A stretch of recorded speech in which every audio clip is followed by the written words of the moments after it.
Jumpa lagi di channel Kerot Susu. Novel Dr. Genius Fang Qiu. Bab 441. Ledakan. Aura yang menakutkan dan kuat tiba-tiba keluar dari tubuh Fang Qiu. Kekuatan mengerikan itu muncul seperti gunung besar dan langsung menekan pria paruh baya itu. Persen. Ketika pria paruh baya itu merasakan aura yang menakutkan ini, wajahnya berubah sangat dan dia mengatakan sesuatu dengan gila. Ekspresi arogan dan percaya diri di wajahnya, yang bertekad untuk membunuh Fang Qiu, menghilang dan digantikan oleh kejutan dan ketidakpercayaan yang ekstrim. Sudah waktunya untuk menghancurkan mereka semua. Fang Qiu berkata dengan dingin. Dengan pikiran di benaknya, Fang Qiu bergegas keluar dalam sekejap. Sebelum pria parubaya itu bisa bereaksi, Fang Qiu bergegas mendekatinya. Di bawah tekanan kekuatan yang mengerikan, tidak ada ruang bagi pria parubaya untuk melawan. Fang Qiu menabrak dengan keras, menghancurkan dantiannya dan menghancurkan meridiannya. Tidak ada yang bisa melarikan diri ketika sampai pada kekuatan tertinggi. Dalam sekejap, Fang Qiu menelanjangi 4 pria kungfu mereka. Kemudian, dia kembali ke tempat di mana Earthbed berada dan duduk bersila untuk pulih. Keempat orang yang kehilangan kungfu mereka berkecil hati dan lari karena panik. Secara alami, Fang Qiu juga menemukan bahwa Zulian Cheng dan Guisa telah menghilang. Namun, dia tidak khawatir. Dia sudah lama terbiasa dengan aroma dari 2 orang.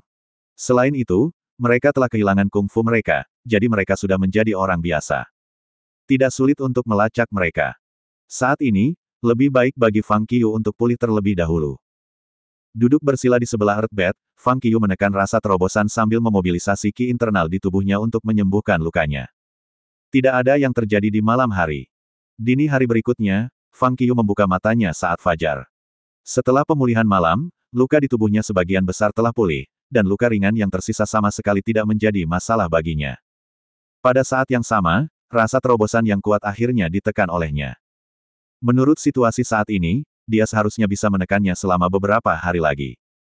Setelah melihat sekeliling dan memastikan tidak ada orang di sekitarnya, dia berbalik untuk melihat Earthbed, yang bersinar dengan cahaya hitam dan tampak seperti lubang gelap yang dalam. Cahaya hitam di sekitar manik bumi telah memudar banyak, dan buah yang semula tak terlihat sebelumnya sekarang sebagian terlihat dalam cahaya hitam pudar. Akhirnya akan matang. Fang Qiu menghela nafas lega. Menurut catatan Scroll of Heaven Materials dan Earth Treasures, Tracer akan menjadi matang saat cahaya hitamnya memudar dan buahnya muncul. Dengan kata lain, ketika cahaya hitam benar-benar menghilang, dan buahnya terekspos, Earthbed akan menjadi dewasa. Melihat manik bumi yang hampir matang, Fang Qiu segera mulai waspada, takut seseorang tiba-tiba muncul untuk merampoknya. Tetapi sebagai hasilnya, ketika semua cahaya hitam pada manik tersebar, buah jatuh dan berguling-guling di tanah seperti manik-manik Buddha hitam, tetapi masih belum ada sosok yang muncul.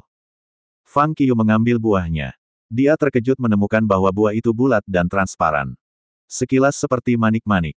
Setelah memperhatikan dengan ama, Fang Qiu menyingkirkan manik-manik dengan aman, dan kemudian dia bergerak cepat keluar padang rumput sambil terus menggunakan kekuatan mentalnya untuk mencari dalam radius 5 km dengan dirinya sebagai pusat. Dia tidak menemukan apapun di sepanjang jalan. Ketika dia tiba di kota Batuo, Fang Qiu segera merasakan aroma Zulian Cheng dan Guisa. Satu bersembunyi di sebelah timur kota, dan yang lainnya bersembunyi di sebelah barat kota. Tanpa ragu, Fang Qiu langsung menuju ke sebuah bangunan yang ditinggalkan karena dia relatif dekat dengan timur kota. Pada saat ini, Zulian Cheng bersembunyi di salah satu kamar. Dia mendapat sepiring susu domba panas dan kaki domba panggang entah dari mana dan melahap dirinya sendiri. Begitu dia memasuki ruangan, Fang Qiu menatap Zulian Cheng dan berkata, "Kamu sudah makan sendiri." Mendengar ini, Zulian Cheng bahkan tidak berani menoleh. Kaki domba itu jatuh dari tangannya dengan bunyi gedebuk. Kemudian, dia menelan ludah untuk menenangkan diri. Baru saat itulah Zulian Cheng perlahan berbalik. Saat dia melihat Fang Qiu, matanya menyipit dan wajahnya penuh ketakutan. Dia sangat disayangkan. Setelah berlari sepanjang malam, ia berlari kembali ke kota Batuo dari padang rumput. Dia berpikir bahwa Fang Qiu sudah mati, dan dia terlalu lapar untuk membalas dendam. Karena itu, ia membeli beberapa makanan untuk merayakan kelangsungan hidupnya dan kemudian berencana untuk masuk ke forum Wulin untuk pamer. Tapi dia tidak menyangka Fang Qiu tiba sebelum dia bahkan memakan beberapa suap kaki domba ini. 10 menit kemudian, Fang Qiu membawa Zulian Cheng ke barat kota. Guisa, yang sedang tidur nyenyak di tempat tidur di vilanya, dibangunkan oleh Zulian Cheng.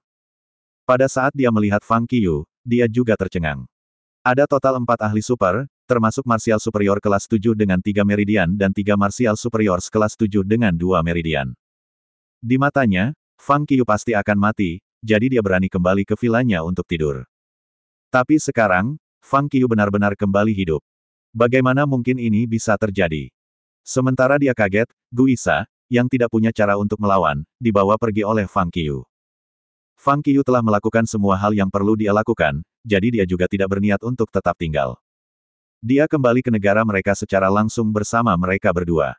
Lalu dia menyerahkan mereka ke polisi. Tentu saja, Fang Qiu memanggil Li Ji terlebih dahulu, jadi tidak ada yang akan menanyakan identitasnya. Tapi dia tidak menyangka bahwa setelah penyelidikan polisi, Zhu Liancheng dan Guisa keduanya adalah penjahat tingkat dicari. Karena mereka telah kehilangan kungfu mereka hanya bisa mengaku bersalah dan menunggu hukuman. Fang Qiu menyerahkan mereka ke polisi di Mongolia Dalam. Dia kemudian langsung membeli tiket penerbangan dan naik pesawat kembali ke Jiangjing. Kabar luar biasa. Seorang praktisi bela diri Huaxia yang misterius menantang seluruh dunia seni bela diri Mongolia luar. Hampir semua petarung kuat dari dunia seni bela diri Mongolia luar dikalahkan. Sebuah posting tiba-tiba muncul di halaman utama forum Ulin. Begitu pos itu muncul, segera menarik perhatian banyak orang. Astaga! Kami sangat bangga padanya. Luar biasa, siapa tuan misterius ini? Sangat mengesankan sehingga dia berani menantang orang-orang dari seluruh lingkaran mereka sendirian. Hei, pria misterius, John Du, kebetulan pergi ke Mongolia luar. Apakah tuan misterius ini John Du? Gaib. John Du selalu sangat misterius. Kalau begitu, sepertinya mungkin. Tidak mungkin. Meskipun dunia seni bela diri Mongolia luar tidak sekuat kita, ada banyak ahli. Meskipun John Du kuat, itu tidak realistis baginya untuk menantang seluruh dunia seni bela diri, bukan? Aku juga berpikir bahwa John Du tidak bisa sekuat itu.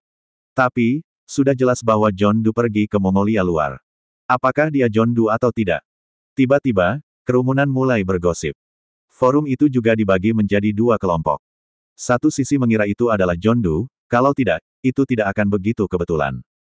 Dia baru saja berada di sana selama beberapa hari dan berita seperti ini baru saja keluar. Sisi lain sangat percaya bahwa John Du tidak memiliki kekuatan itu dan tidak bisa melakukan hal seperti itu. Sama seperti orang-orang dari kedua belah pihak berdebat, seseorang berkomentar, apa gunanya bertengkar?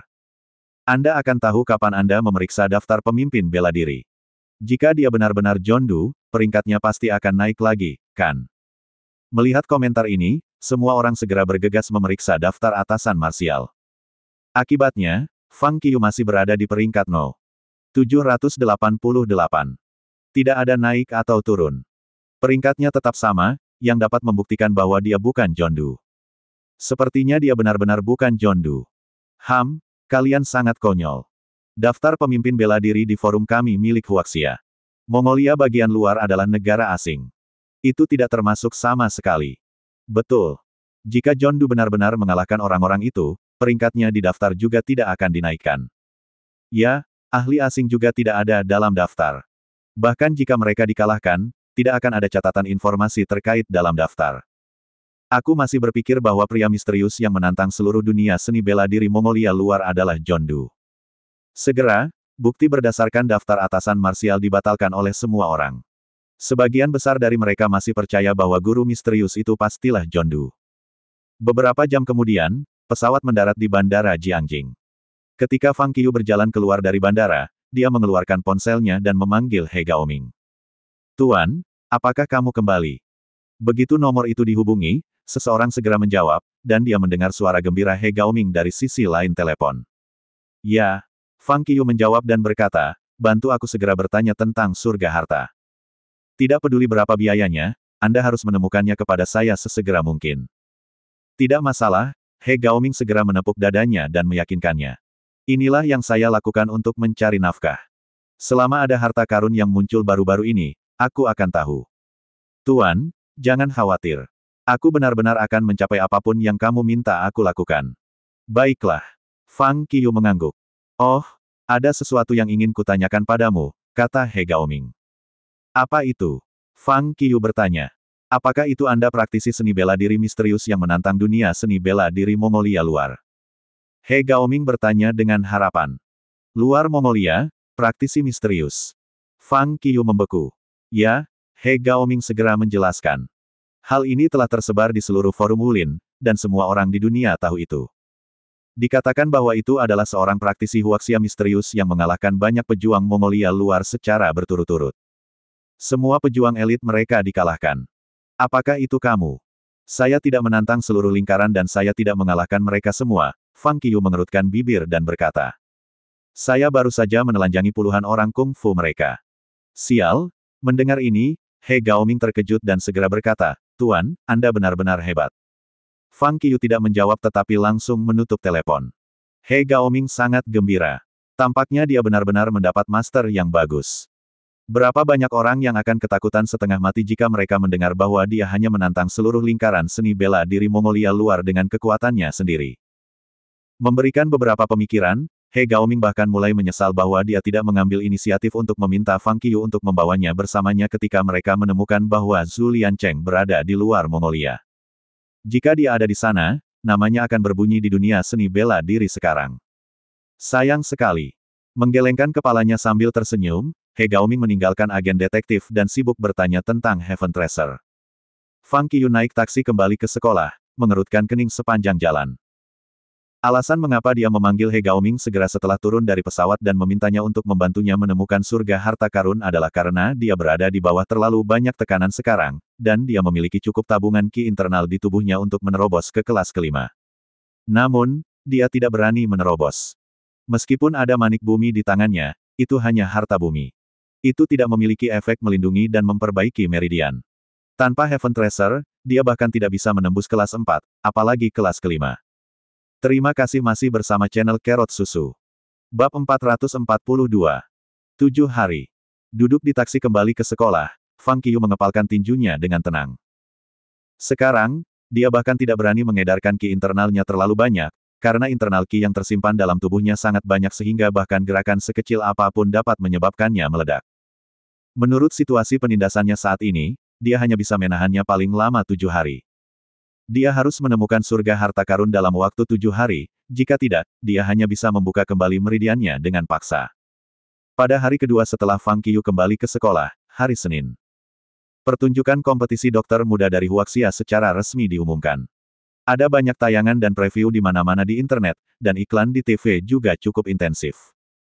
Hari Minggu adalah hari ketiga bulan Mei, yang merupakan hari pembukaan resmi acara. Pada akhirnya, program ini diputuskan untuk ditayangkan pada jam tayang utama, di Channel 3 Central Television. Meskipun ada di Channel 3, itu disiarkan langsung di waktu tayang utama, yang menunjukkan betapa pentingnya televisi sentral melekat pada pertunjukan. Melihat preview konstan dari pertunjukan, mereka yang tidak menantikannya semua mulai menantikannya, sementara mereka yang sudah bersemangat untuk melihat pertunjukan menjadi lebih penuh harapan. Di pagi hari, Fang Qiyu kembali ke asramanya untuk membaca buku setelah sarapan. Begitu memasuki asrama, telepon di saku celananya tiba-tiba berdering. Didi, itu adalah pesan teks. Fang Qiyu mengeluarkan ponselnya dan melihatnya. Itu adalah pesan teks dari kru dari Yang Physician of Huaxia Competition. Dia mengetuk pesan teks. Tolong datang untuk merekam episode ketiga pertunjukan di Jinlong Hotel di kota Lingxia, Provinsi Gansu sebelum jam 8 malam tanggal 4 Mei. Hanya ada pemberitahuan sederhana di pesan teks. Jelas, tidak hanya Fang Qiyu tetapi juga 50 kontestan teratas lainnya menerima pesan teks yang sama. Setelah membaca pesan teks, Fang Qiyu meletakkan telepon di atas meja dan mulai membaca bukunya. Namun beberapa saat kemudian, telepon tiba-tiba berdering lagi. Itu dari Jiang Miaoyu. Halo. Fang Qiyu menjawab telepon sambil tersenyum. Hei, apa yang kau lakukan? Jiang Miaoyu bertanya. Saya membaca di asrama saya, mempersiapkan kompetisi berikutnya, kata Fang Qiyu terus terang. Saya baru saja menerima pesan teks dari kelompok program, meminta kami untuk pergi ke Provinsi Gansu. Episode ketiga tampaknya tidak lagi direkam di ibu kota. Sudahkah Anda menerima pesan teks? Jiang Miaoyu bertanya. Ya, saya baru saja mendapatkannya, Fang Qiyu mengangguk dan berkata. Saya juga sangat ingin tahu. Mereka sudah menyiapkan ruang siaran, tetapi mengapa mereka mengubah tempat setelah syuting hanya 2 episode? Saya pikir kelompok program mungkin memiliki niat lain karena mereka ingin pergi ke Provinsi Gansu kali ini. Wow, saya terpana. Orang sepertimu akan takut dengan perubahan ini. Jiang Miaoyu bercanda. Ya, tentu saja, aku takut. Fang Qiyu tertawa kecil dan melanjutkan. Yang paling saya takuti adalah Tuan Su tidak dapat menemukan seorang istri. Jiang Miaoyu mendengus dan berkata. Aku harus pergi.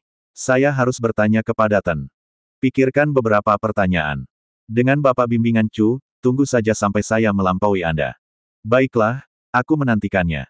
Fang Qiu menjawab sambil tersenyum lalu menutup telepon. Namun, telepon berdering lagi sebelum dia akan menyimpannya. Kali ini, itu adalah He Gaoming. Halo. Fang Qiu menjawab telepon.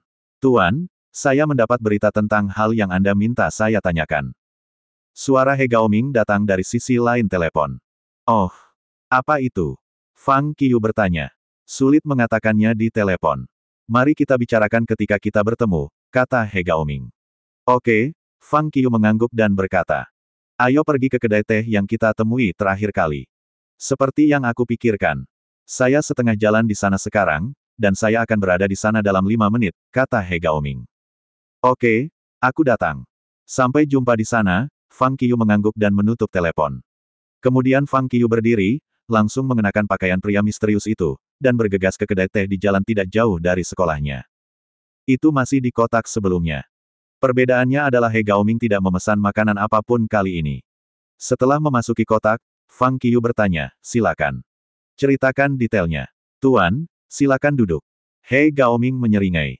Sambil meminta Fang Qiu untuk duduk, dia dengan cepat menuangkan secangkir teh untuk Fang Qiu, dan kemudian berkata, saya mendengar bahwa akan ada lelang di Yangzhou pada hari Kamis, dan item terakhir dari lelang adalah Heaven Treasure peringkat ke-19, Mei Leaf. Mei Leaf. Fang Qiu mulai merenung. Dalam benaknya, dia langsung memikirkan catatan tentang daun Mei di gulungan surga dan bumi harta. Tidak. 19 pada Heaven Treasure List, Mei Leaf. Bentuknya seperti alis, setajam pisau. Itu menunjukkan kilau biru dan diproduksi setelah mutasi daun bambu. Meskipun itu adalah harta karun surga, itu sangat tajam dan tangguh, yang bisa dibandingkan dengan senjata sihir. Apakah berita ini dapat diandalkan? Fang Qiu bertanya. Dia membuat perkiraan kasar. Menurut situasinya saat ini, dia hanya bisa menekan rasa terobosan sampai hari Minggu, jadi dia harus mendapatkan surga harta karun sebelum hari Minggu. Selain itu, ada ki internal yang luas dan kuat di tubuhnya yang cukup kuat untuk memungkinkannya mencapai kelas kelima, jadi surga harta yang ia butuhkan harus berada di peringkat atas. Dia percaya bahwa daun tanggal 19 Mei harus dapat melakukan itu. Tentu saja. Akulah yang mendapat berita itu. He Gaoming mengangguk dan berkata. Jangan khawatir.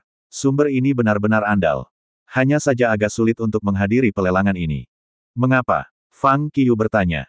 Karena, ini adalah lelang tertutup, yang berarti hanya mereka yang mendapat undangan bisa masuk ke dalam pelelangan. Tanpa undangan, Anda tidak bisa masuk. Dan orang-orang yang tidak menerima undangan sama sekali tidak mengetahui hal ini. Butuh banyak usaha untuk menanyakannya, kata He Gaoming. Oh. Fang Qiu mengerutkan kening. Memang agak sulit jika mereka hanya bisa menerima undangan. Apakah ada cara lain untuk masuk selain undangan? Fang Qiu bertanya. Ya. He Gaoming mengangguk segera dan berkata. Kita hanya perlu menargetkan seseorang yang menerima undangan dan menjatuhkannya. Lalu kita bisa mencuri undangannya dan langsung masuk sebagai orang itu. Fang Qiu terdiam. Kenapa orang ini selalu berpikir untuk melakukan hal semacam ini? Namun, setelah memikirkannya, ini sepertinya satu-satunya cara yang layak. Kalau begitu, ayo kita lakukan. Akhirnya, Fang Qiu setuju. Oke, He Gaoming bertepuk tangan dan segera berkata. Aku akan pergi untuk memeriksa daftar orang-orang yang mendapatkan undangan segera. Saya yakin saya akan memilih yang termudah. Baiklah, Fang Qiu mengangguk dan berkata. Kamu telah terjebak dalam martial superior kelas 1 untuk waktu yang lama, kan? Untuk membalas budi ini, saya akan menemukan kesempatan untuk membantu Anda meningkatkan kekuatan Anda ke martial superior kelas 2. Betulkah? He Gaoming terkejut dan berkata. Terima kasih Tuan. Anda tidak tahu sudah berapa lama saya menunggu hari ini. Saya pikir saya akan menangis keras jika saya masih harus menunggu untuk itu. Fang Qiu memutar matanya. Dia bangkit dan siap untuk pergi. Pada saat ini, He Gaoming tiba-tiba berteriak. Tuan, mengapa kamu tidak membawa saya bersamamu? Biarkan saya melihat dunia. Fang Qiu berhenti dan berbalik untuk melihat He Gaoming. Baik, cari target secepatnya. Fang Qiu mengangguk. He Gaoming sangat gembira. Dia akhirnya membuat kemajuan setelah memanggilnya sebagai tuannya begitu lama. Jika hal-hal seperti ini terus berlangsung, belum lagi martial superior kelas 2, dia akan bisa mencapai kelas 3, kelas 4, atau bahkan kelas 5. Setelah Fang Qiu pergi, He Gaoming minum teh di atas meja dan buru-buru pergi untuk menanyakan daftar itu. Tidak dapat disangkal bahwa He Gaoming tidak meniup trompetnya sendiri karena mengklaim bahwa ia adalah seorang detektif profesional. Keesokan harinya, Fang Qiu menerima panggilan telepon darinya yang mengatakan bahwa dia sudah menargetkan 2 orang. Kemudian mereka menentukan target. Sore itu, Fang Qiu masuk ke mobil He Gaoming, dan mereka berdua bergegas ke Yangzhou bersama. Bagaimanapun, itu tidak jauh dari Jiangjing. Dalam perjalanan ke Yangzhou, Fang Qiu bertanya, siapa 2 orang ini? Tidak banyak yang bisa diceritakan. He Gaoming berpikir sejenak dan berkata, terus terang, kedua orang ini hanya kaya, dan kekuatan mereka tidak terlalu kuat, tetapi ayah mereka cukup kuat. Dikatakan bahwa mereka berdua atasan marsial kelas 6. Kelas 6. Hah. Itu tidak terlalu mengesankan, kata Fang Qiu. Mendengar itu, He Gaoming langsung terdiam. Ini kelas 6, demi dewa. Kelas 6. Mungkin itu tidak kuat untukmu, tapi untuk orang lain, itu hampir tak terkalahkan. He Gaoming berpikir sendiri. Seolah-olah dia tiba-tiba memikirkan sesuatu, He Gaoming berkata, ngomong-ngomong, ada masalah di pelelangan ini. Harga lelang setidaknya 8 juta yuan. Daun Mei harus di atas 10 juta yuan. Meskipun Anda telah menjual banyak harta bumi, apakah Anda masih memiliki begitu banyak uang sekarang? Mendengar itu, Fang Qiu merenung sejenak. Dia hanya punya 10 juta yuan sekarang. Dia telah membawa Earthbed bersamanya, jadi itu pasti bernilai uang, tapi itu mungkin tidak cukup. Sepertinya aku harus menyiapkan sesuatu. Fang Qiu diam-diam berpikir. Segera, tiba di Yangzhou, He Gaoming membawa Fang Qiu langsung ke hotel. Mereka datang ke meja depan. He Gaoming mengeluarkan kartu ID-nya, memesan kamar sendiri, lalu berbalik untuk memandang Fang Qiu, menunggu Fang Qiu mengeluarkan kartu ID-nya. Haha, akhirnya aku bisa melihat wajahmu. Tidak mungkin kamu bisa lolos kali ini. He Gaoming berpikir pada dirinya sendiri. He Gaoming tidak bisa menahan senyum dengan tenang. Fang Qiu tidak ragu-ragu. Dia mengeluarkan kartu identitas dari saku celananya dan menyerahkannya kepada resepsionis di meja depan. He Gaoming bergegas maju untuk melihat. Namun, dia tercengang ketika melihat kartu itu. Foto pada kartu ID ternyata bertopeng, dan bahkan nama yang tertulis John Doe. Bukan hanya He Gaoming, resepsionis di meja depan hotel juga terpana. Pak, apakah Anda mendapatkan ide yang salah? Pelayan itu bertanya. Itu yang benar. Anda bisa menggeseknya, kata Fang Qiu. Mendengar itu, resepsionis mengerutkan kening dan menggesek. Akibatnya, komputer benar-benar menunjukkan informasi identitasnya. Itu benar-benar foto dirinya dengan topeng, dan namanya juga John Doe.